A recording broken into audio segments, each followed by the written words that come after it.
विक्रम एक बिजनेसमैन जिसके पास वो सब कुछ था जो हर इंसान चाहता है।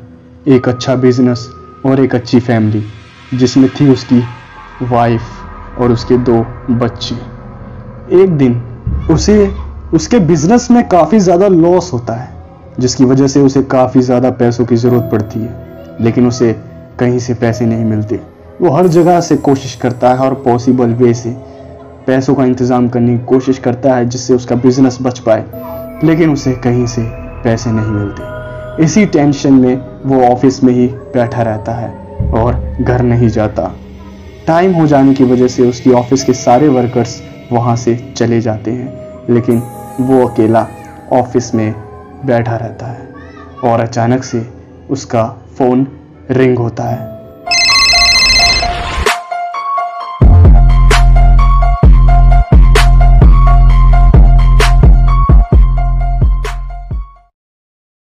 हेलो।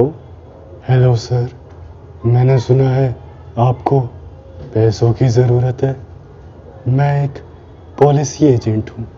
मेरी कंपनी आपको लोन प्रोवाइड करवा सकती है अगर आप चाहो तो क्या आप इंटरेस्टेड हैं? जी हाँ, ये नंबर आपका ही है? जी हाँ सर, मैं इस नंबर पे आपको अपने ऑफिस का एड्रेस मैसेज कर रहा हूँ, आप आ जाइए यहाँ पे। ठीक है सर।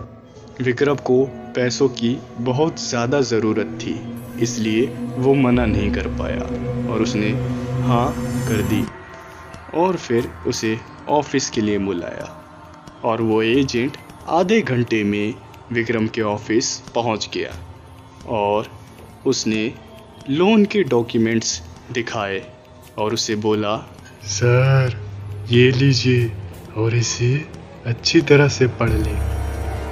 विक्रम को वो एजेंट कुछ अजीब सा लगा, लेकिन पैसों की ज़रूरत होने की वजह से उसने ज़्यादा पूछताछ करने की नहीं सोची और विक्रम लोन के डॉक्यूमेंट्स ध्यान से पढ़ने लगा। और जब वो डॉक्यूमेंट्स को पढ़ ही रहा था तब एजेंट ने उससे एक बात बोली। सर मैं क्या कहता हूँ, मेरे पास एक और अच्छी पॉलिसी है, अगर आप चाहो तो भाभी के लिए ले सकते हैं। आने वाले फ्यूचर में आपको कोई प्रॉब्लम फेस नहीं करनी पड़ेगी। विक्रम को इस एजेंट का बोलने का तरीका काफ़ी ज़्यादा अजीब लगा, लेकिन वो मजबूर था, इसलिए ज़्यादा ना बोलते हुए उसने कहा, भाई देखो, मुझे सिर्फ अभी लोन की ज़रूरत है, मुझे पॉलिसी वगैरह नहीं चाहिए। अगर मुझे ज़रूरत पड़ेगी तो मैं ज़रूर आपसे ही लूँगा। जिसे सुन के एजेंट कहता है कि सर मैं तो आपके फ़ायदे के लिए ही बोल रहा था, बाकी जैसी आपकी मर्ज़ी।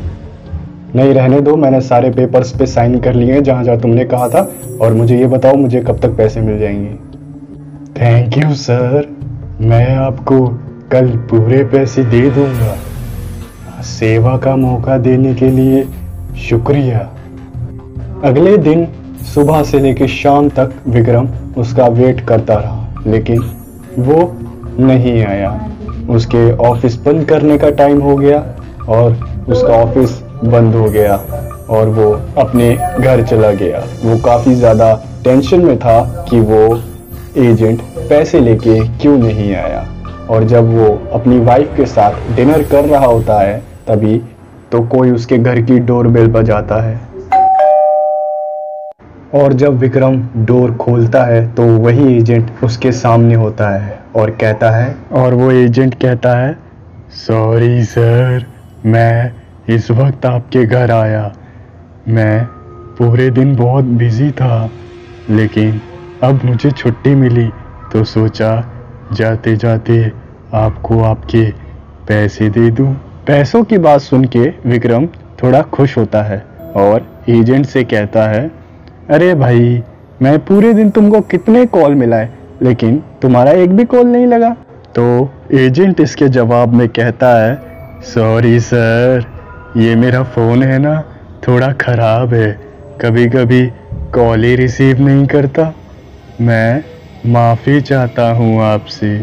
और फिर विक्रम उसे अपने घर में बुलाता है और पूछता है, क्या भाई डिनर वगैरह करोगे, कुछ खाया पिया है कि नहीं, डिनर लगवा दूँ तुम्हारे लिए।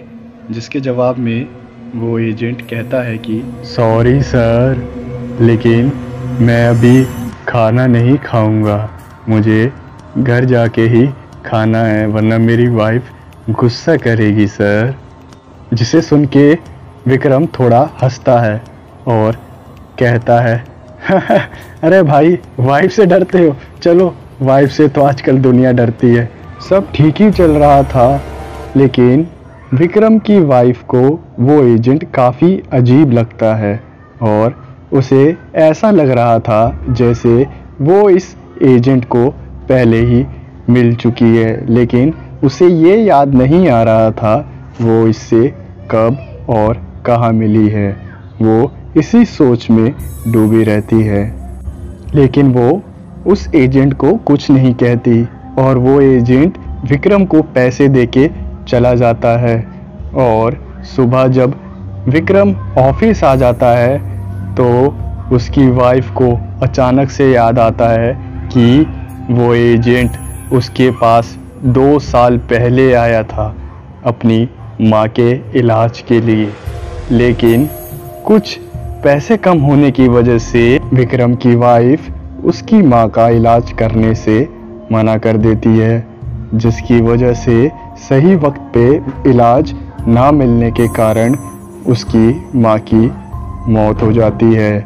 और विक्रम की वाइफ को इस बात का अंदाज़ा हो जाता है कि उस एजेंट के इरादे नेक नहीं हैं और वो अपने किचन में काम करते करते तुरंत विक्रम को कॉल करती है और ये सब बताने की कोशिश करती है।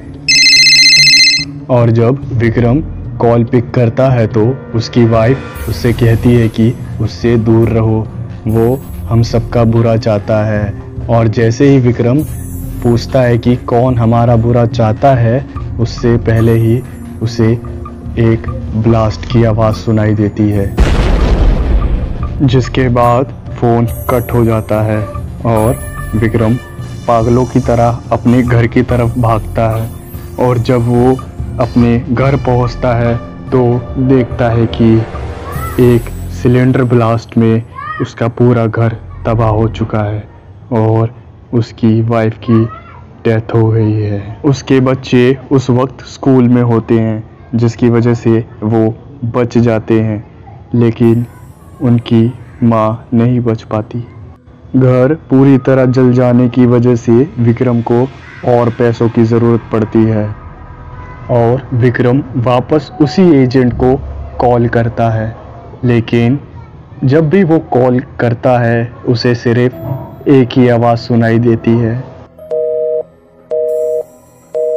विक्रम काफ़ी ज़्यादा परेशान हो जाता है और जब उसके बच्चों की छुट्टी होती है तो अपने बच्चों को लेकर अपने ही ऑफिस में रहने के लिए चला जाता है। विक्रम के दोनों बच्चे रोते रोते आखिर में रात में सो जाते हैं, लेकिन टेंशन की वजह से विक्रम को नींद नहीं आती और वो जागता रहता है और वापस से उसका फ़ोन रिंग होता है। सॉरी सर, मैं आपका कॉल नहीं उठा पाया, मैं आपके ऑफिस के बाहर ही हूँ, अगर आप चाहो तो हम मिल सकते हैं। ये सुनकर विक्रम तुरंत अपने ऑफिस के बाहर आता है और उसे अंदर बुलाता है। विक्रम उसे सारी बातें बता ही रहा होता है, तभी एजेंट उसे रोकते हुए कहता है कि सर, मुझे सब पता चल चुका है। इससे पहले मैं आपके ही घर गया था और वहाँ का हाल देखने के बाद मुझे लगा ही था कि आप अपने ऑफिस में ही होंगे। सर, मैं क्या कहता हूँ, आप अपने लिए एक पॉलिसी करवा ही लीजिए, आपके बच्चों को भविष्य में तकलीफ ना हो जिससे। और ये बातें सुन के विक्रम कहता है कि तुम पागल हो क्या, मेरे साथ इतनी बुरी दुर्घटना हो गई आज और तुम्हें अपनी पॉलिसी की पड़ी हुई है। जिसे सुनने के बाद वो एजेंट मुस्कुरा के कहता है कि सर, आपने 2 साल पहले एक इंसान को अपनी गाड़ी से कुचल के मार दिया था ना। और विक्रम ये बात सुन के चौंक जाता है और उसके हाथ पैर सुन्न से हो जाते हैं और वो पूछता है, तुम्हें कैसे पता इस बारे में? तुम कैसे जानते हो उसके बारे में? सर, पॉलिसी ले लीजिए ना, मेरी माँ के इलाज के लिए पैसे आ जाएंगे। फिर विक्रम इस बात को सुन के और भी ज़्यादा चौंक जाता है और उसे 2 साल पुराना वक्त याद आता है जब उसे एक एजेंट का कॉल आया था और उसने यही बात कही थी।